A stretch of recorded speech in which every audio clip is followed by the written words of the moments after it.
श्रियकान्ताय कल्याणनिधये निधयेऽर्तिनाम् श्रीवेङ्कटनिवासाय श्रीनिवासाय मङ्गलम् लक्ष्मी सविभ्रमालोकसुभ्रूविभ्रमचक्षुषे चक्षुषे सर्वलोकानां वेङ्कटेशाय मङ्गलम् श्रीवेङ्कटाद्रिशृङ्गाग्रमङ्गलाभरणाङ्गये मङ्गलानां निवासाय श्रीनिवासाय मङ्गलम् सर्वावयव सौन्दर्य सम्पदा सर्वचेतसां सदा सम्मोहनायास्तु वेङ्कटेशाय मङ्गलम्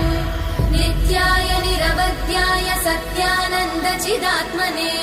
सर्वान्तरात्मने श्रीमद् वेङ्कटेशाय मङ्गलम् स्वतः सर्वविदे सर्वशक्तये सर्वशेषिने सुलभाय सुशीलाय वेङ्कटेशाय मङ्गलम्।